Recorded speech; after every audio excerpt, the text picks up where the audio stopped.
Do you ever get overwhelmed when you go to the dentist?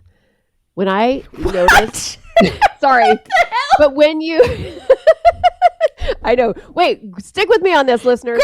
Girl, look, I got to keep you on your toes, girl. Clearly. When I go to the dentist and honestly the doctor, so my dad was in the ER for 2 weeks before he passed away. The amount of plastics that are used at the dentist and I'm not saying not to do it, because guess what? No. We need hygiene. Yeah. When we're sick or somebody's working in our mouth, But we it's need hard. hygiene.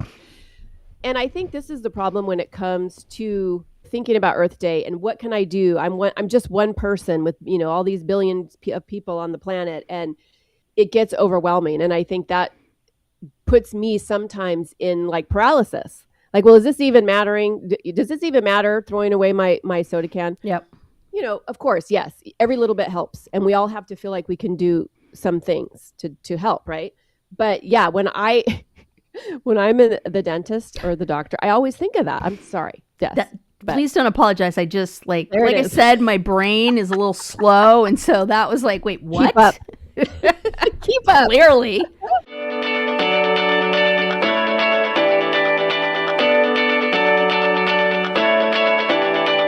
Welcome to Drinks with the Girls. Conversations for women over 40 around connection, change, and the power of female friendship. Living well with stories to tell. I'm Karen, and this is Lisa. We are moms and solopreneurs stepping into our own, diving into real conversations about things that matter to women in midlife. We're here to spill the tea on everything that affects women in their 40s and beyond. Topics like loss and grief, changing relationships, launching kids, menopause, and reinventing ourselves in midlife. We are here to tackle it all. Connect with us through a blend of our lived experiences, our friendship, the memory of our moms, plus a collection of real stories, honest conversations, and engaging interviews that will make women over 40 feel seen and remind them that they're not alone on this journey called life. Let's go. Welcome back to another episode of Drinks with the Girls. We are so happy you're here. Today, we are going to talk about Mother Earth. We're going to talk about Earth Day. But before we do, I'm going to tell you what I'm drinking. And this is my go-to lately, so you're going to hear about this a lot on these episodes. Oh. And it is my Green Cheek Paloma Hard. I keep moving it the wrong way. I wish. Seltzer. Other way. No, other way. Keep going. There you go. We're doing hand puppets now. It's Pierre's Paloma. Look at how cute Pierre is. He is cute. I wish we could get that up here, but I bet we can't. Yes, I don't know about that. But if you like grapefruit flavored anything, you will love it. Sounds what delightful. Are you drinking? Nothing too exciting. I'm just ice water in my mason jar because my children broken all my glass. We're recording this a little on the late side, and so I didn't want booze or caffeine because then that would mean I couldn't fall asleep, which would truly suck because, as we all know, we all do not need any help not falling asleep. See, do you take magnesium? Sleep episode. I take magnesium. I take drugs. I do all the things. Okay, wow. I darken the room. I make it cold. Now, of course, within 15 minutes of me getting into the bed and going to sleep, I am now sharing it with 3 cats and 2 dogs who have decided to heat up the bed. But when we got this bed, you can't move. Yeah. Then you're like a mummy. You're stuck in a position depending on where all the animals are. Because I live that life too. Yep. We got a king size bed and the dogs were like, "Oh, sweet, new dog bed." Now my husband will just sit there. And well, I can't. They're there. I'm like, this is bullshit. Yeah. I love my dogs, but move the fuck over. I need to sleep. So I go to bed on first. The edge this. And I'm like, what are you doing, dude? I can't. It's mean. I'm like, really? Because I'm the one that's going to have to put your back into place tomorrow morning. Well, and that's the thing too. I have a 90-pound pit bull, and trying to move her, if I'm in a position and I need to flip over, I have to move her. Yeah. And I feel like I'm going to put a hip out trying to just move her. I threw my back out moving our little chunky guy who's 45 pounds, but he's just imagine a giant piece of sausage with little stubby legs that weighs a lot. That's him. and he's like long, like the dachshund thing. And so it's just like I went to lift him up and he's just like, look at me like, the fuck I'm moving. And I was like, oh, damn it. I have a 23-pound version of that. They're brother and sister, mine are, Oh. but they look nothing alike. She looks like basically like a Rhodesian Ridgeback that's been shrunk. And he looks like Scrappy-Doo without the spots. Scrappy, not They're my Scooby. rescue puppies from Mexico. Nice. All right, what are we talking about? Okay, this is perfect because animals, nature. This is the segue. No It sleep. just moves right into what we're talking about today. 'cause We we're are gonna talk so good. about- We can segue anything. We're talking about Earth Day, and we're gonna correlate it with slowing down and just our connection to nature. Yes. Right? What do you remember about Earth Day when you were younger? Okay, so raise your hand if you grew up in Southern California and they would give you you had to collect newspaper and then sell these magazine subscriptions for all this stupid tchotchkes and stuff like that. Do you remember doing that in grade school and Yes. intermediate school? I mean, it was Yes. basically like a pyramid scheme using children Yes. as labor. Children. Yes. Yeah, labor at its Because what finest. about that doesn't sound good, right? So yeah, no, I remember that. And then they would measure the inches of newspaper and we would all pat ourselves on the back because we had inches of newspaper. And I was that's gonna say, kind of what does that have to do with Earth Day? Because I don't remember that having Oh, anything to do with Earth Day, I don't think was even a thing back then. No, it But definitely just the wasn't. idea of recycling. That was okay. about as close there was no curbside recycling. You know No. what I mean? That was not No. the best we got was give a hoot, don't pollute, or the commercial with the Native American guy where he's crying because we're Crying. throwing Aw. crap everywhere, which was oh, maybe we should care about the planet. Wait, what? Right? So Yeah. that's me. How about you? Yeah, no, I was thinking to myself, was Earth Day even a thing when we were I don't growing think up? so. I don't think so. Please I hold. think it was Let me see. You talk. I'll Google. I think it was when our kids, because I remember when my kids were in school, that's when I think Earth Day became a thing because I remember it would be a theme and you had to do stuff for it. Oh, 1970. I'm surprised. What? Actually, No I know. way. That's what the Google says. Well, maybe it was a thing, but I don't think it was a widespread thing because I certainly don't remember it. Interesting. Although, if you know me, you know that my memory is not to be counted on. So just Heh. because I don't remember it doesn't mean it didn't happen. Yeah, I mean, I don't remember celebrating it or anything. I mean, you might as well have been ball of string day. I don't think people really knew what the hot dog was going on. Yeah. Yeah, so it's What- definitely more intentional now, I think. Yeah, I was going to say, how do you feel about it now? How do you feel about Earth Day? I mean, I use it as a time to kind of remind people about stuff because one of my many businesses is pretty eco-conscious and talks about all the toxins and different things that we're putting in our bodies. And I was pretty happy to know about that. And, it's what do I want to say, certified B Corp. So it has to, this is Arbonne, it has to reach certain recycling standards and just carbon units and all that kind of stuff. And I think that's becoming more and more important to people. So I like to publicize that then and talk a little bit about just easy things people can do that they might not know, unplug certain electronic, there's a lot of things that you can do that you wouldn't think would be a big deal in terms of saving resources. I mean, for example, there's a water shortage in this world. And it's pretty intense. Here in Oregon, we've had this beautiful winter, but we're going to get destroyed in the summer when the fires come. I'm so nervous because we have a fraction of the rainfall and the snowpack that we normally get. And that spells bad news for us. So I don't know. Yeah, Southern California, we're known for the fires and whatnot. But I think it was a couple years ago we had unprecedented rain because that was when basically my roof fell in because of the rain and the rain was in my house.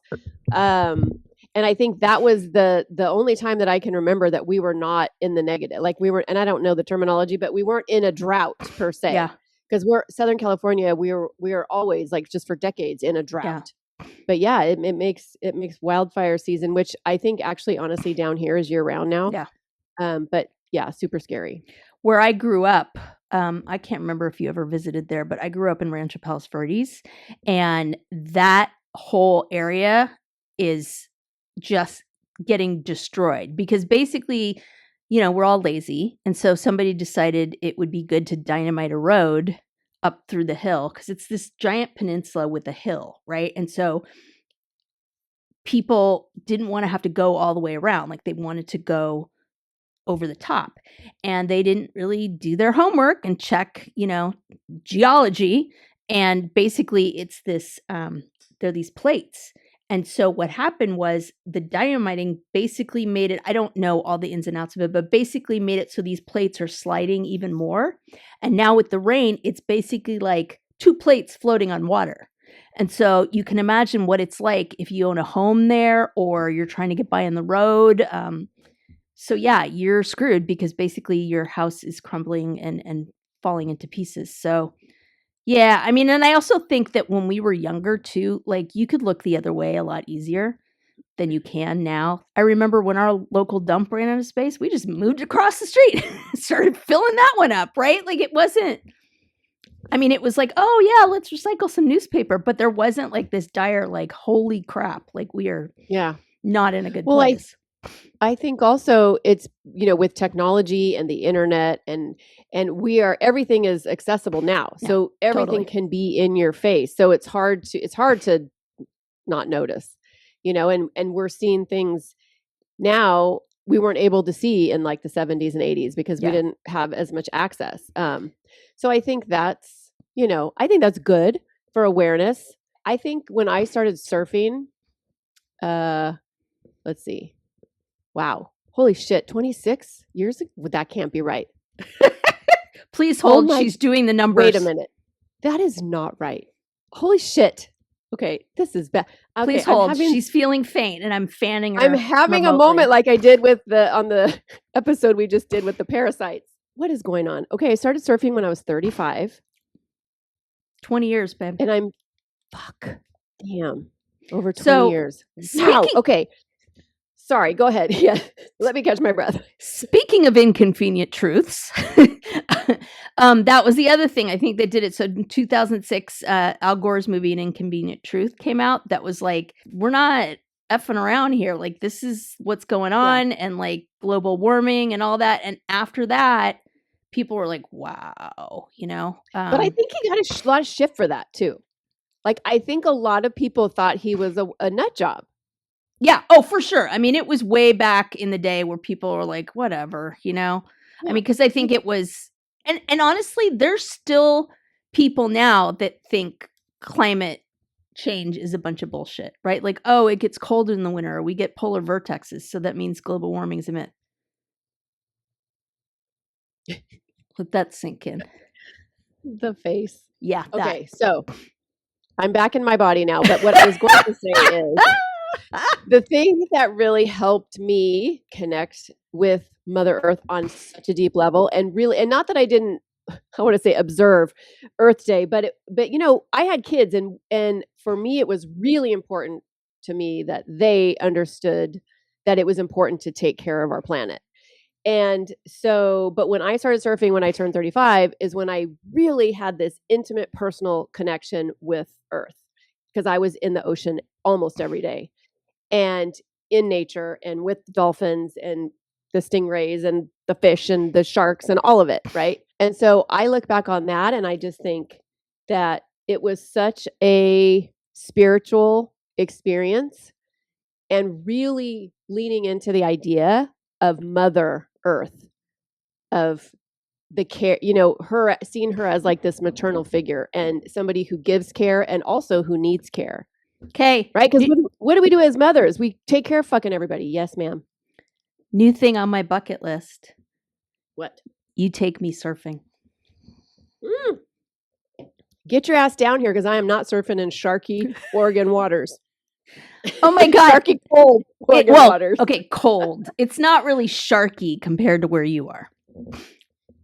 Okay. Well, because I considered NorCal sharky, more sharky than Southern California, definitely Northern Yeah.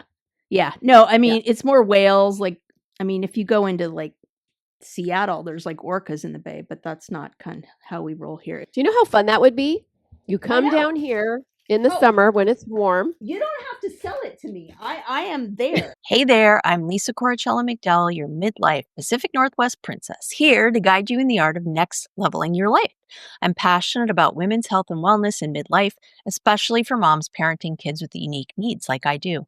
I truly believe we can learn, grow, advocate, and care for the planet while taking care of ourselves and our families. And I'd love to help you do the same. And I'm beyond excited to tell you about my membership for maxed out mamas just like me, the Empowered Parent Collective. It's a space for parents to confidently advocate for their kids, build inclusive communities, educate themselves, and find balance and support along the way.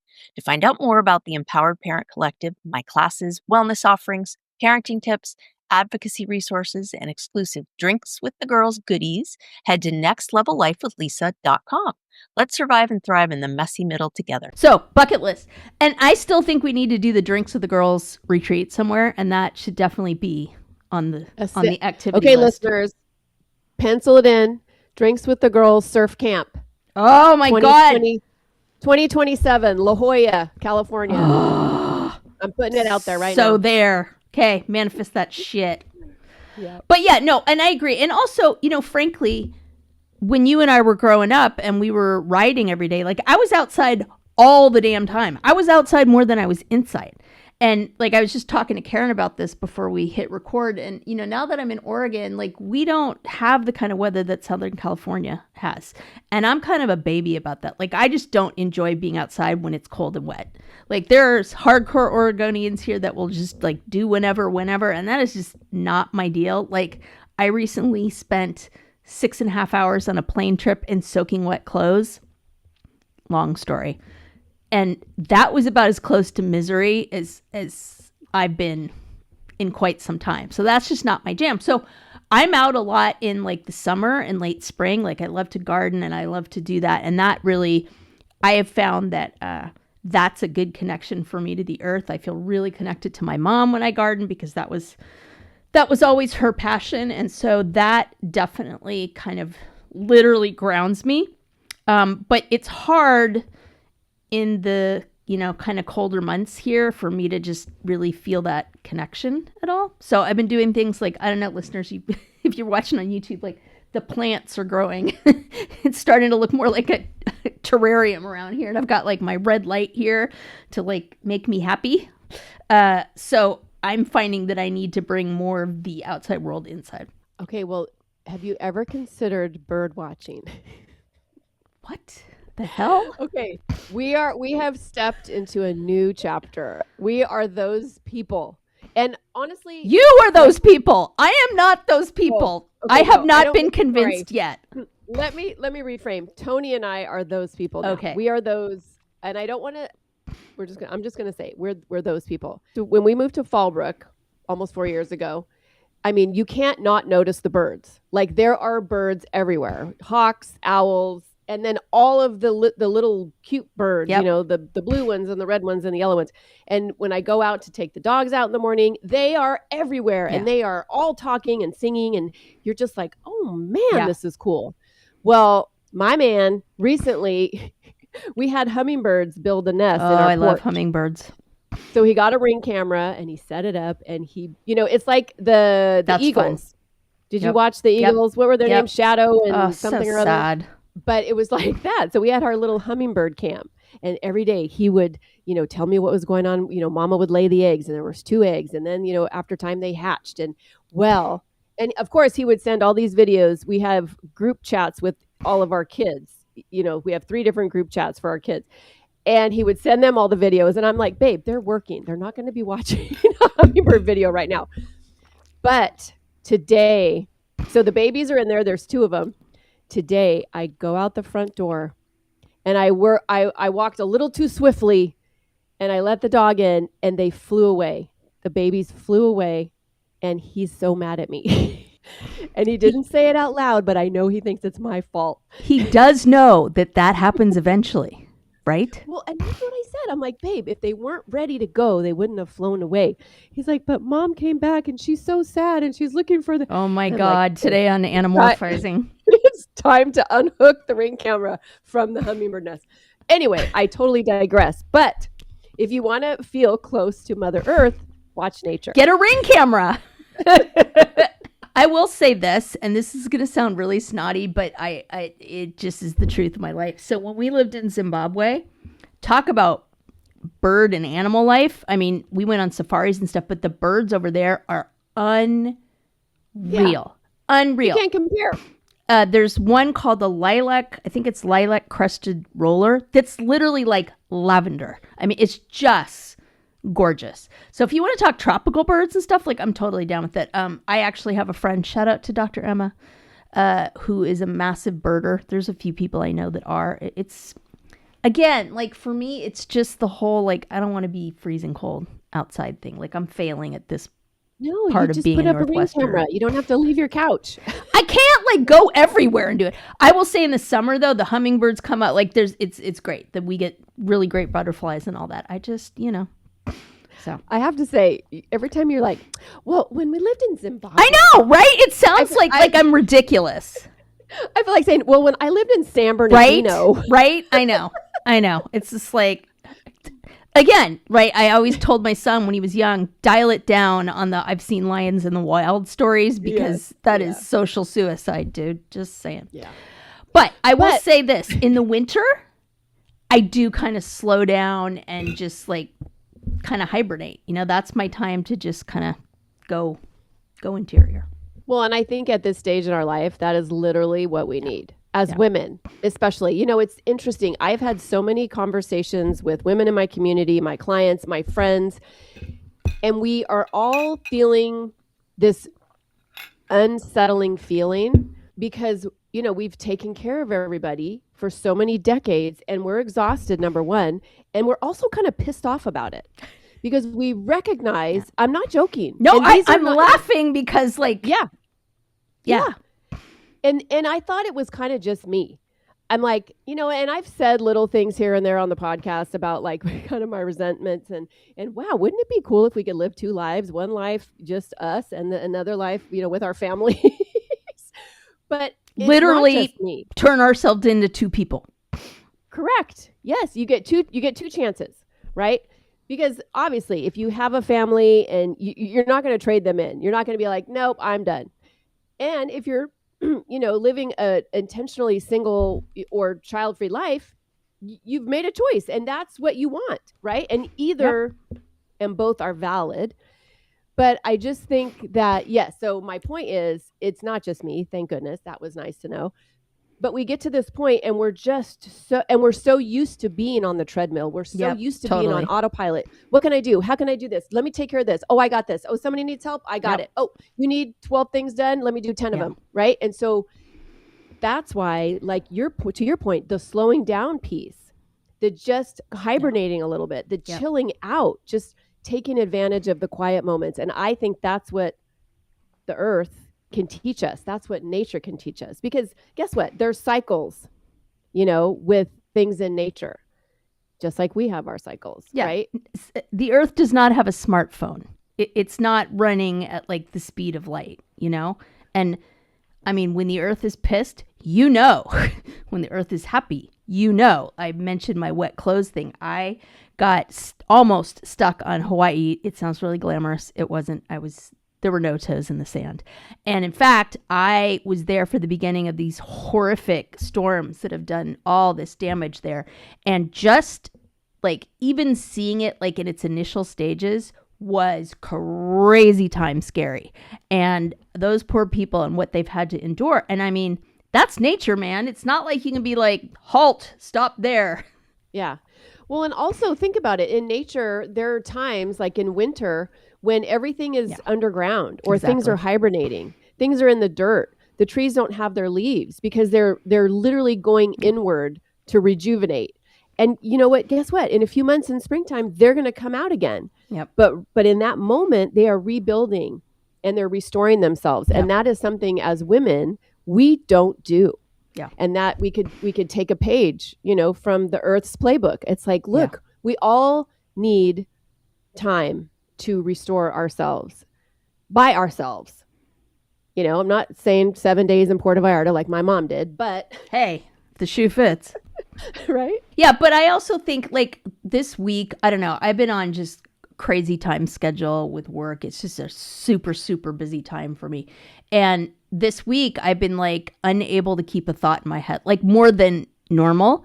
And I was getting frustrated with myself. And then I was like, okay, you've got this going on, all these things. And I was finally like, okay, I need to like sit myself down and say, self, like take a breath, because it just has been to the point where like, I feel like my brain is a cup that is like just so overflowing with water at this point that I cannot put anything in there without my head exploding. And so I'm trying to give myself some grace and just take a step back. It's super hard though. I think it's good. I think it's necessary. And I'm glad that you're noticing that, because that's what we all need. It's like that passage in Ecclesiastes in the Bible. Like there's a season for everything. The bird song. And so when I got married to my ex-husband, that was read at our wedding. My mom died 6 days later, and we read it at her funeral. Oh, wow.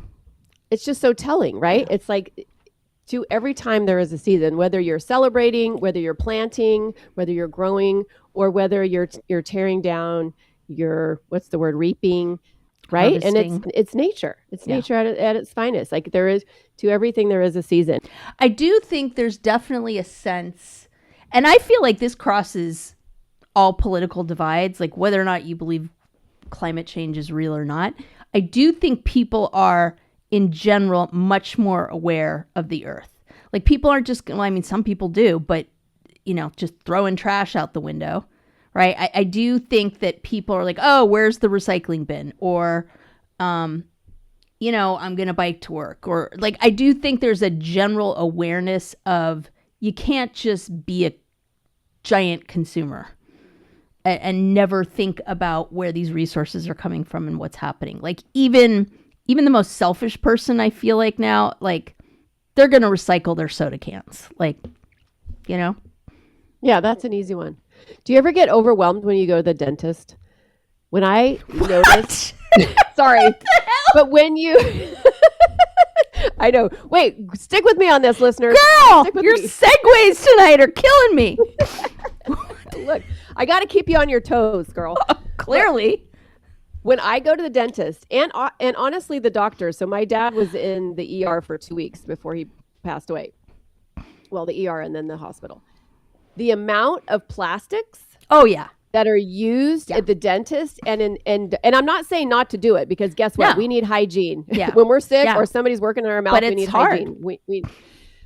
But when I think about that, I'm like, oh my gosh. And I think this is the problem when it comes to thinking about Earth Day and what can I do? I'm just one person with, all these billions of people on the planet, and it gets overwhelming. And I think that puts me sometimes in like paralysis. Like, well, is this even mattering? Does this even matter, throwing away my soda can? Yep. Of course, yes. Every little bit helps. And we all have to feel like we can do some things to help, right? But yeah, when I'm in the dentist or the doctor, I always think of that. I'm sorry. Yes. Please don't apologize. I just like I is. said, my brain is a little slow. And so that was like, wait, what? Keep up. Keep up. Clearly. Yeah. And I do think it's about like being more intentional, just like doing better, and the good thing is that, the market supports what's popular. Capitalism is famous for that. And so the nice thing is there's more and more choices. And that's kind of nice. Like you can buy a lot of stuff that's silicone now that is a little bit gentler. Doesn't have those forever chemicals and all that. We recently got rid of all of when we moved into this house, did we? I'm trying to think. No, we'd never had a gas range, but we had, for whatever reason, we got new pots because it was an induction stove. It wasn't just the electrical burner. And so we had to get new pots and pans, but they had the Teflon stuff on them. And as you know, that is like no bueno. And I don't know what it is about my family and why they can't stop using metal implements in those things. It used to drive me up the frickin' wall. Like my husband would be scraping there. I'm like, okay, you're literally like scraping up poison. Like, what are you doing? So we finally bit the bullet and bought stainless steel cookware. And it wasn't horribly expensive, but yeah, so that's one thing we're doing is replacing all that. Like I want to get a more permanent water filter, although I dug that one that Karen Basket had on in our Living Abroad Part 2 episode with the remineralizer. That looks super cool. So I do think like it's just forward motion, right? It's just thinking of better ways to do stuff, you know, plant a garden, plant some herbs, that kind of thing. You know, you just, I think as long as you're aware of it, I think that is celebrating Earth Day in a lot of ways. Yes. And I think too, it's making choices that might be hard, honestly. Yeah. Yeah. You know, when a lot of companies decided to roll back DEI programs, I stopped shopping with them, and I was doing really well with Amazon for a long time. Okay, talk about being overwhelmed. Do you ever get overwhelmed with Amazon? Like when you think about the amount of packaging, that the convenience having it here in 24 to 48 hours, like it's just, I don't know, it's just having things at our fingertips is great on one sense and also just like incredibly wasteful on another. Sorry, I digress. I will say, not that I'm trying to defend Amazon, because my God, there's a lot not to defend. But I have noticed the last few times I've ordered that the packages have been all recyclable. Like they're not using those bubble mailers anymore, because those are just like, I try to reuse those, but that's about the best I can do. My name is Karen Shatafian, and I am a shameless coffee addict and empowerment coach for women, and my love language is authenticity. My mission is helping women unapologetically design a life they're in love with. Because what the hell are we waiting for? My website, KarenShatafian.com, has all my coaching packages and free offers like my Midlife Reclamation Guide. In it, you'll find tools to help you decide how to create the most inspired and empowered version of yourself and your life. You can find me on Facebook and Instagram talking about ways women can show up for themselves after decades of showing up for everyone else. Join me as we throw off the shackles and live our best freaking lives. See the show notes for all the details. Cheers. So let's talk about Earth Day and the idea of Mother Earth. That's what we call her in our house. And I didn't even have to train Tony. He just started calling her Mother Earth, which I thought was super cute. Yes. But you know, I've been really thinking a lot about this idea of the matriarchy in terms of where we are at in this country. Replacement behaviors. Yes, correct. Because the patriarchy, let's just keep it real, is not working for us women.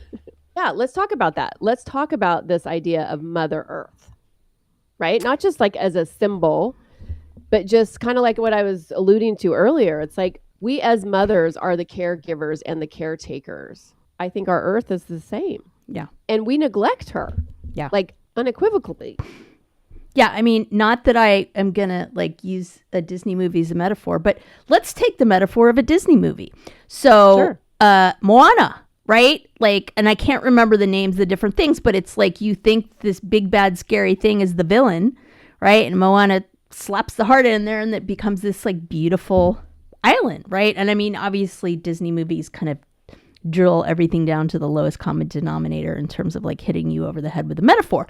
But I do think this idea of, especially that particular culture, really venerating Mother Earth and really like, I mean, the Native Americans, a lot of Native and island cultures have really brought the idea of Earth as an entity, as a spiritual entity to be worshipped in a lot of ways. And God knows modern society, like, you know, I always say I can handle places like New York and Vegas for like 3 days, like downtown Vegas, because I'm like, I need to touch some like dirt. Like I can't be on the pavement 24/7. Well, New York has a lot of parks. Yeah, no, for sure. But I think for me, just in general, like I start feeling a little claustrophobic with the buildings and stuff like that. Like that is just, I find that tough. And it also, frankly, okay, you're going to roll your eyes, so you might as well just get it over with.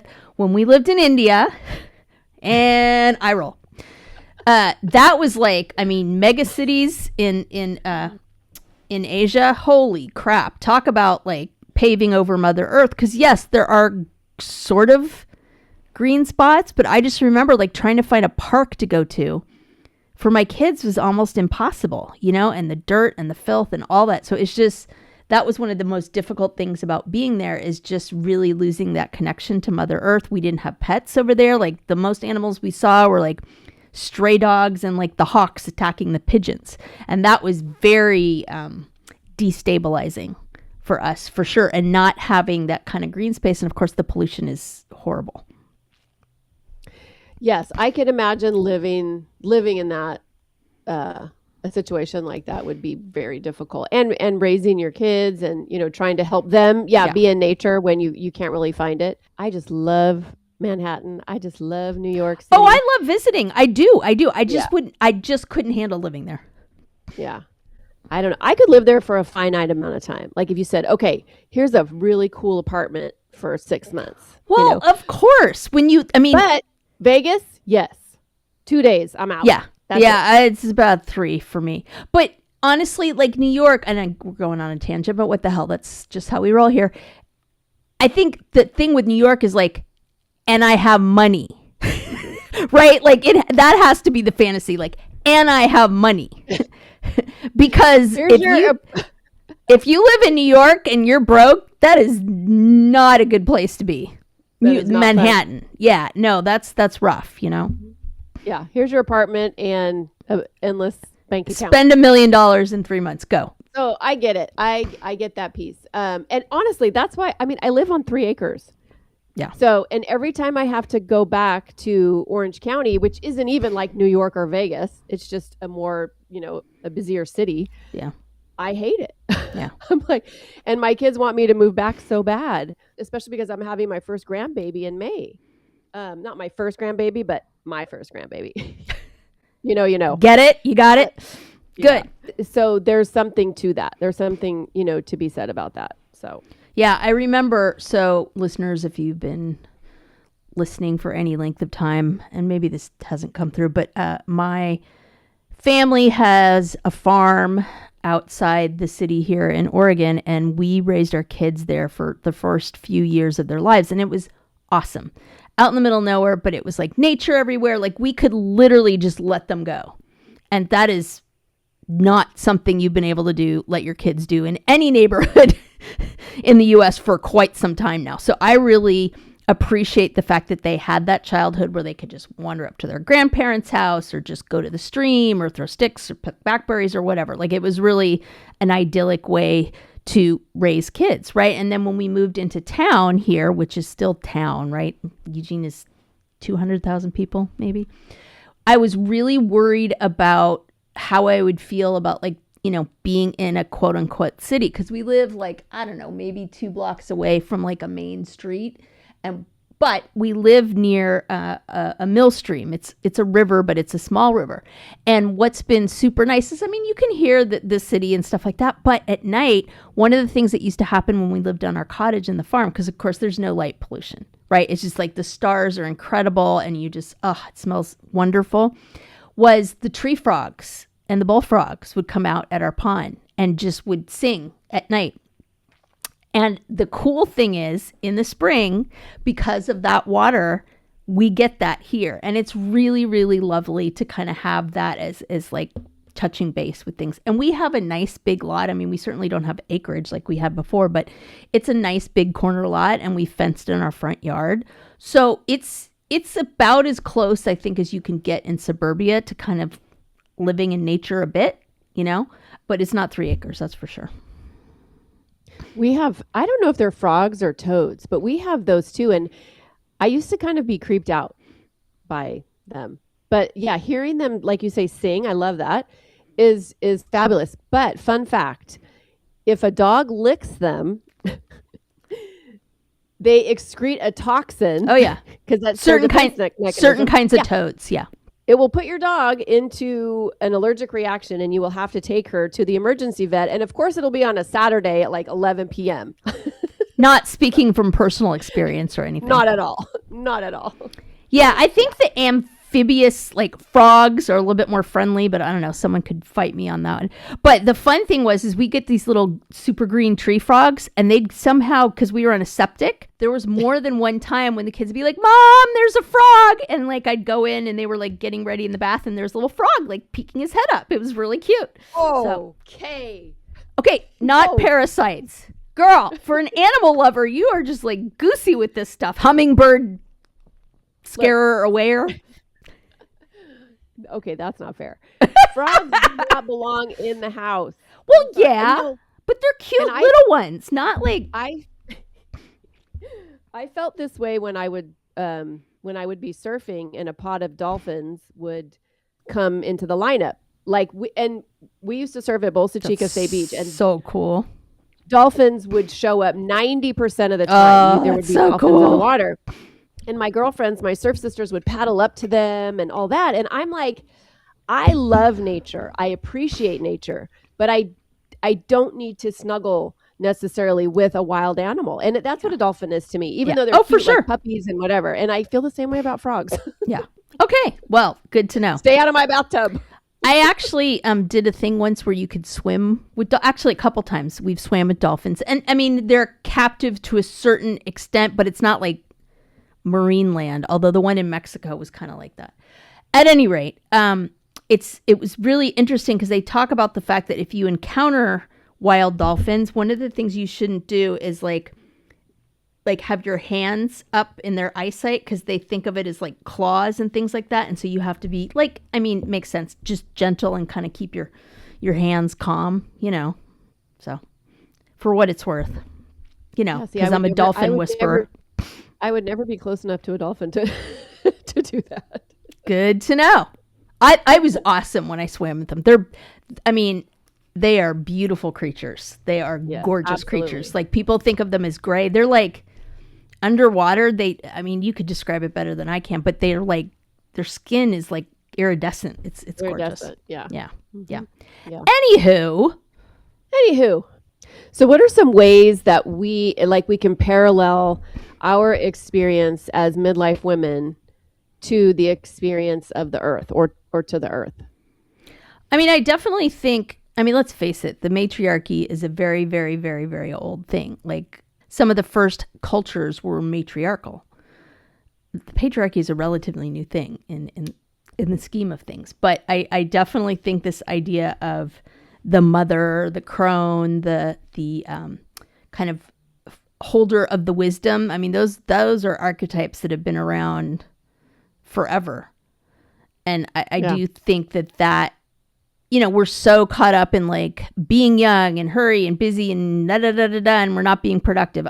Speaking as that person, the idea of slowing down and just kind of holding and nurturing and just thinking about the long term kind of thing, I think that way of being is good for everybody. Why do people go camping? Why do people go hiking? Why do people go out in nature in the first place? Is because it as humans, we're not meant to live in silicone bubbles. Like, we need to be out touching earth, smelling, flowers, like being around animals, although apparently not parasites or frogs, but that's a whole other thing.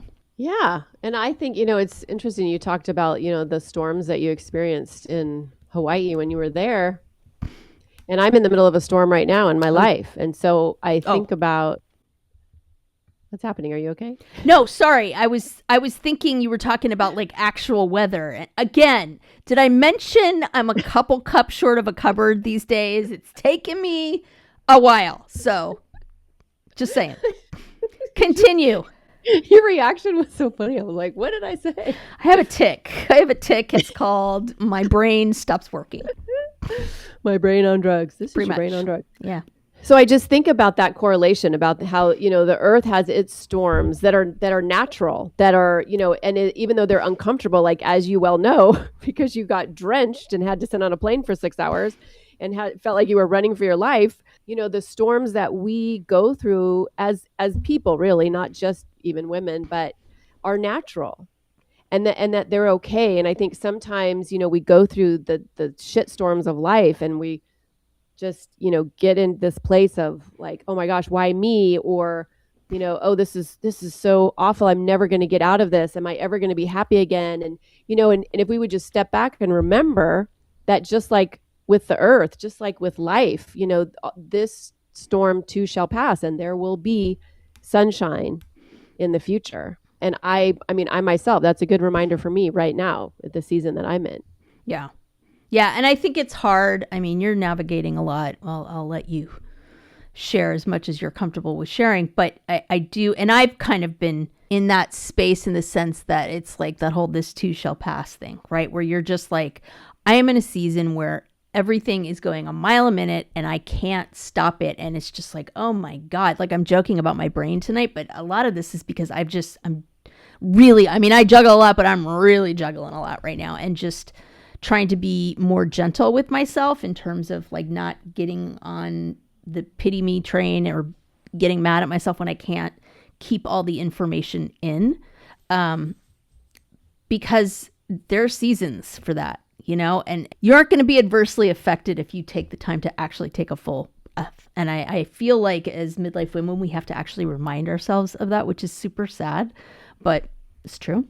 Also reminding ourselves, because I feel like, well, honestly, since COVID, so for the past 5-ish years, I just think it's just been one thing after another. Mm-hmm. And I think remembering that too is kind of normal. Like that too is life. And it's, you never know what is around the next bend. And there is going to be something around the next bend. And to really enjoy and just really sink in those times when you are truly at peace, or truly enjoy, or just truly, grounded, or feeling your full self, then just relish that. Because not to be the bearer of bad news, but there will be another storm ahead. Yep. Life's just not like that. We don't get by with escaping the storms. And so I have to remember that myself, because every time I'm in a storm, I just feel like, oh my God, this is it. I'm going to drown. This is the worst thing ever. How am I going to survive? And I think just reminding myself that, you know what? I have survived all the storms for the past 57 years, and I will survive this one too. Okay, quick pause. Have we talked about the Pod Squad lately? Oh, the Pod Squad. You mean our email list /VIP lounge /digital wine club? Exactly. So listeners, if you're not on it yet, you're basically making life harder for yourself when it comes to podcasts.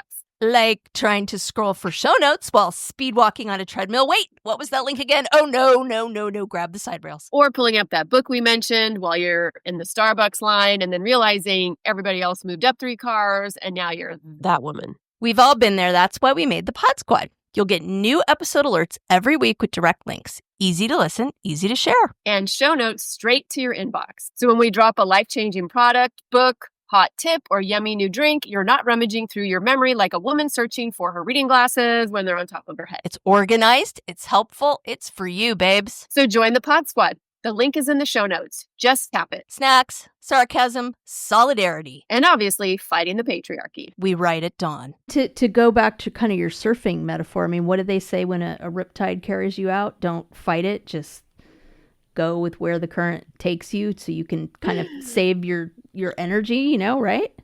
Bye. See you on the island with Tom Hanks. Yeah, pretty much. What was that movie? But don't they say that though? Like you're not supposed to fight a rip current, right? Or am I crazy? Well, you're supposed to. No.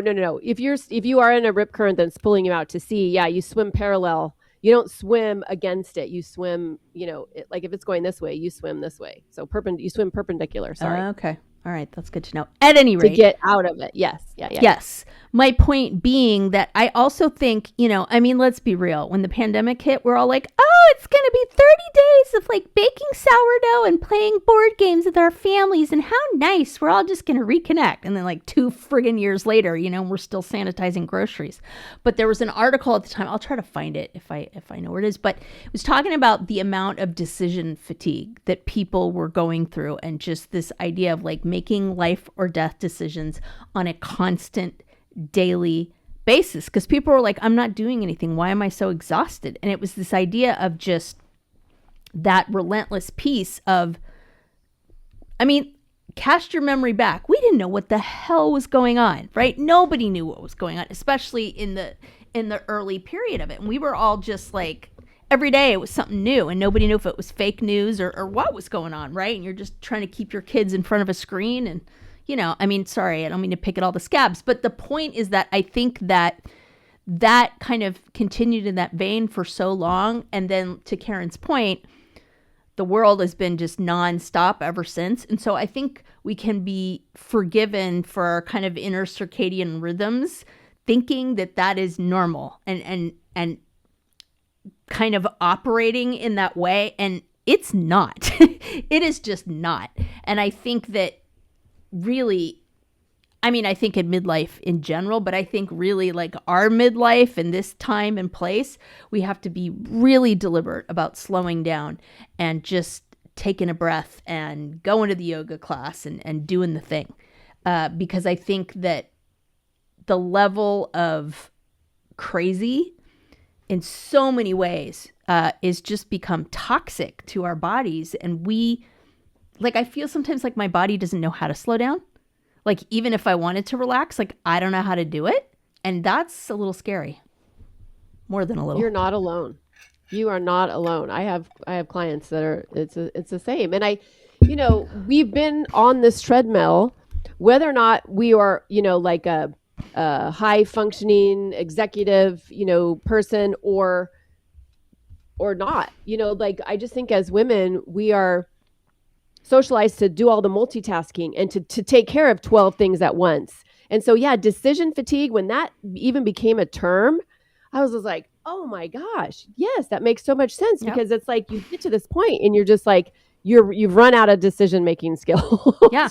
You're like, I'm out. Yeah. I think that it's interesting that, this is all kind of bubbling up right now for women in midlife. And I think menopause has a lot to do with that because of the hormone shifts and the things that are changing in our bodies, because it's finally allowing ourselves to say, I need a fucking break, or I can't do this for you. I'm sorry. I love you, but I can't do this for you. Or setting better boundaries, or taking things off our plate, or whatever it is that we used to feel guilty about or feel like we weren't allowed to. Yeah. We're finally at this stage of life, we're allowing ourselves to do that.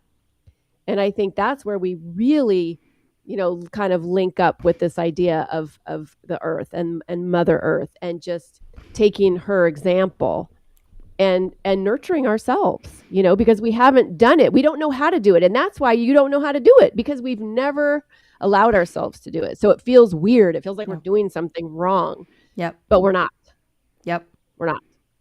Yeah. And I mean, a few more weeks here, I'll be out gardening more. And like I said before, like when I'm gardening, I feel really close to my mom. I have her garden sign, her Nona's garden sign out here. And I do. It's a really, it's about the closest I get to meditating. Like sometimes I'll listen to podcasts, but a lot of times I'll just like put my phone away and just dig in the dirt and do my thing. And I'm always surprised at, like, I might feel tired from the work, but it really helps my brain just recalibrate. And just the idea of like growing food and eating food that you've grown, like there's just something really meditative about that process. And like I said, we've turned our front garden, our front yard into, long story short, we live on a fairly busy street. And when my son was younger, a lot of times kids on the spectrum, they have this thing about like everybody can see their thinking.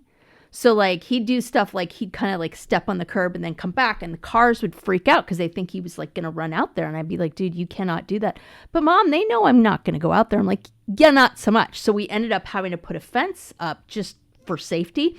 And what's been really wonderful is over the years, it's morphed into this basically front garden, and we put in like raised beds and all sorts of stuff. And it's just such a lovely oasis. And we've kind of become known in our neighborhood because I have white lights that are out all year, and then flowers and everything. So people like to come by, and we've made like a butterfly garden, hummingbird garden, by planting plants that attract those pollinators.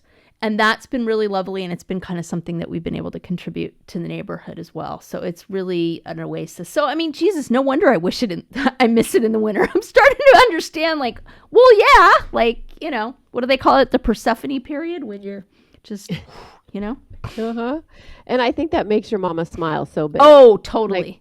Totally. I'm trying to envision that sweet garden in my mind's eye. And I just think I'm sure she's just smiling down on that so big. And it's funny because she used to talk to me about, and I think I've talked about this before, like, you know, my mom was a very spiritual person. Like, everybody knew this, but she could get down and roll in the dirt too. And I remember she used to tell me that her therapy was weeding. I think I've talked about this. And every time she would weed, she would just think about something that really frustrated her and like yank the weed out. And blackberries here in Oregon are insidious. It's just like, you can't even kill it with like the worst pesticide ever. So you have to just like dig them out every year. And she always told me that she would save blackberry weeding for like literally her thorniest problems. But I do. And it's not even like me sitting there like having memories of her. It's just a very kind of natural, chill, like, I don't know. I just feel her presence. It's really cool. I feel like that is a spiritual experience. Totally. For her and for you. So for her, I mean, and I love that. I'm saving the blackberries for my thorniest experiences. I mean, that is like, that's pretty deep. Renee was deep. Renee had some deep. She was deep. She was deep. So listeners, we've been here, there, and everywhere tonight. We've been all over the place, which is kind of what we like to do. Dentists, dolphins, and the matriarchy. There you go. But we want to end this podcast kind of just bringing it home. What are a couple things that you want our listeners to walk away from this episode with? Yeah, I mean, I think I just kind of talked about it. Like, you don't have to garden, right? But I do think there's something about getting in touch with the earth, whether that's going to a park in the city or hiking, or even just like sitting outside with a cup of coffee on a sunny day. There's something to be said for regulating your nervous system that way, because I think that your body just kind of resets to Mother Nature's circadian rhythms if you do that on a regular basis. And I know I'm getting super woo-woo, but I do think that we forget that there is a normal primal order to things that our digital world has just left in the dust. And so the more we can just do something to kind of plug into that, I think it's just so good for us. Agreed. Yes. That's not woo-woo. I think that's so important, because we get so wrapped up in how things are now, we forget. Yep. You know, when people talk about taking like a break from their phones or whatever, it's like, it's crazy that has to be a thing. Yeah. Anyway, I just want women listening to remember that we are literally one with nature. We're not separate from her. She's one of the girls on Drinks with the Girls. We are like her when we remember that we have seasons also. We have cycles also, right? And we are more powerful than we give ourselves credit for, actually, than the world gives us credit for. And I think if we can remember that we are more like Mother Earth than not like her, like when I think about that, I get empowered, and it allows me the space to remember that I don't have to be perfect. I don't have to keep 28 balls in the air. And I'm allowed to focus on myself and restoring what I need. That might mean saying no to people I love, and that's okay. Yeah. And I think the other thing I would like listeners to take away as well is like, don't use Earth Day as another opportunity to beat the crap out of yourself. Like, oh, I'm not recycling enough. I'm like, leaving the planet, and like, try not to doom scroll that idea, right? Because, I remember, shout out to my cousin Karen. Love you. Lots of Karens I love in my life. But at any rate, I remember I was really depressed, and I ended up in her kitchen. I used to go down there, and we'd eat like cheese and crackers and sit on our kitchen floor. And I was like, I'm just not doing anything to like make the world a better place. She's like, you recycle, don't you? I'm like, yeah, what's your point? She's like, so there you go. Check it off. Like, let's use Earth Day as a time to just like deepen that connection, not beat ourselves up for yet one more thing we're not doing well. Like, that's my hope for Earth Day. I love that. And I have to say too, that when you just said that, my thought was, I'm raising two good human beings. Mm-hmm. And I feel like you can say the same. And yes, am I recycling every single piece of aluminum that crosses my path? I try to, but am I getting overwhelmed in the dentist's office because of all the plastic? Yes. So clearly I care.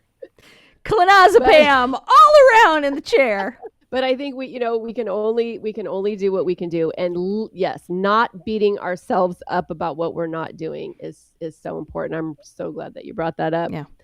So listeners, think of Earth Day not as necessarily a time when you need to be doing more, but rather just honoring who you are as a woman and what you are doing and all the things that you bring to this life. And we are so happy that you're here. We're happy that you choose to, spend an hour with us every week. And we'd love it if you would hop in our DMs on Instagram, or if you just go to our website and let us know what's up with you. Let us know what you want to hear us talk about. Let us know if you're down for the 2027 Earth Day inspired surf trip in Southern California. We would love to hear from you because we do this with you and for you. Yeah. Hit us up on drinkswiththegirlspodcast.com. That's where you can find everything. You can subscribe to the Pod Squad, get our show notes, all that stuff. We've got so many super cool, delicious things that we're going to be announcing in the next few months. And that's going to be a really great way to kind of key in on that. So yeah, I suppose it's appropriate that I'm drinking water for an Earth Day episode, but happy Earth Day to everybody. Cheers, and be good to yourself. Cheers.